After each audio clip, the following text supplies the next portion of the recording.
আজকে আমরা নকল আম বানাই তারপর খাবো। এটা হচ্ছে নকল আম, নিষাদ গাছের আম। ওদের গাছের যত আম খাইছি সবগুলো হচ্ছে পোকরা, একটাও ভালো আম খাওয়াইতে পারে না জীবনে। জীবনে অনেক আম খাওয়াইছে কিন্তু একটা ভালো খাওয়াইতে পারে না। তো এই জন্য আজকে ওদের গাছের পেঁপে নিয়ে তারপর আমরা হচ্ছে আম বানায় খাবো।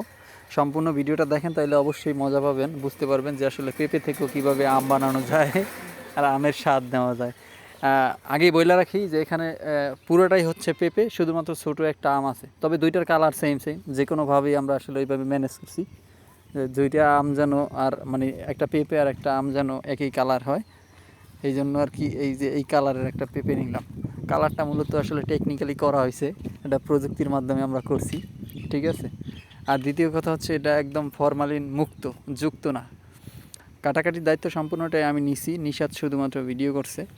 ভিডিও করতে তো কোনো কষ্ট নাই, কাটাকাটিতে কষ্ট আছে। এই যেগুলো সিলতে যায় অনেক সময় হাতও কাইটা যায়। যাই হোক, তাও মোটামুটি ভালো একটা এক্সপিরিয়েন্স হয়েছে। আর এই পেঁপেটা মোটামুটি একটু পাকা ছিল, যার কারণে ভিতরে একদম ওয়াও, সেই চমৎকার হইব, খাইতে খুব মজা হইব। আম নাকি পেঁপে সেটার ব্যবধান তো আপনারা ধরতেই পারবেন না আমি না দেখাইলে, যদিও লুকোচুরি করে আমি কিছু করতে চাই না। যাই হোক, আর এটার সাথে কিন্তু একটা আমও আছে, ঠিক আছে। আর যারা যারা ভিডিওটা দেখতেছেন অবশ্যই ভিডিওতে একটা লাইক করবেন। আর দ্বিতীয় কথা হচ্ছে এখনও যদি সাবস্ক্রাইব করে না থাকেন তাহলে অবশ্যই সাবস্ক্রাইব করবেন। আর হচ্ছে এই যে প্রায় শেষের দিকে, আমরা শেষের দিকে আছি। আর দ্বিতীয় কথা হচ্ছে এই আজকে আমাদের যে মেইন যে সমস্যাটা হচ্ছে সেটা হচ্ছে আমি বুঝতে পারি না আগে। এটা হচ্ছে মানে আমাদের জাল দিছিলাম প্রচুর পরিমাণে, এখানে গুঁড়ামরিচ দিছিলাম, আর হচ্ছে কাঁচামরিচ দিছি, আর হচ্ছে বোম্বাই মরিচ দিছি। এখন ওই যে দুইটা লেবুর কারণে এই মরিচের যে মানে বোম্বাই মরিচের যে একটা জাল সেইটা আসলে কাইটে গেছে। তো আমার হাত জ্বলছিল অনেক, কিন্তু ওই ঝালটা খাওয়ার সময় তেমন একটা ঝাল আসলে লাগে নাই। এটা কারণ হচ্ছে নিষাদ বলছিল যে লেবুর কারণে নাকি ঝালটা নষ্ট হয়ে গেছে। যাই হোক, তো আপনারা ট্রাই করে দেখতে পারেন, কারণ এটা আসলে খুব একটা মজার একটা খাবার।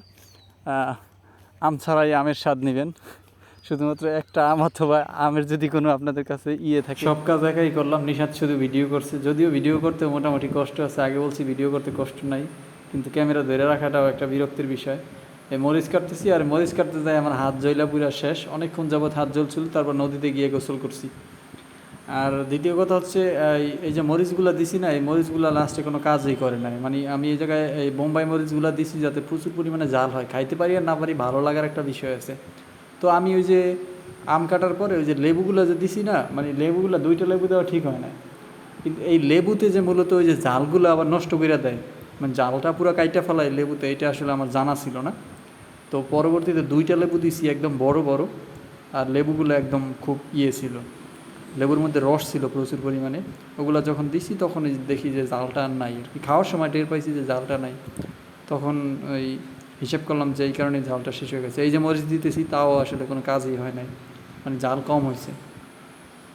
যাই হোক, সব কিছু মিলে অসাধারণ হয়েছিল, খুব ভালো লাগছিল দেখতেও, কিন্তু চমৎকার লাগে। এগুলো দেখলে কার জিভে জল না আসে রে ভাই। যাই হোক, ভিডিওটা যারা সম্পূর্ণ দেখছেন তারা অবশ্যই ট্রাই করে দেখতে পারেন, খুব ভালো লাগবে। আর এর থেকে বেটার যদি আপনাদের কাছে কোনো অপশন থাকে তাহলে অবশ্যই বলবেন। ওয়াও, চমৎকার! তো যারা যারা ভিডিওটা কষ্ট করে দেখছেন তাদেরকে কিন্তু অসংখ্য ধন্যবাদ। আর যদি খাইতে মন চায় তাহলে কমেন্ট করে বলতে পারেন।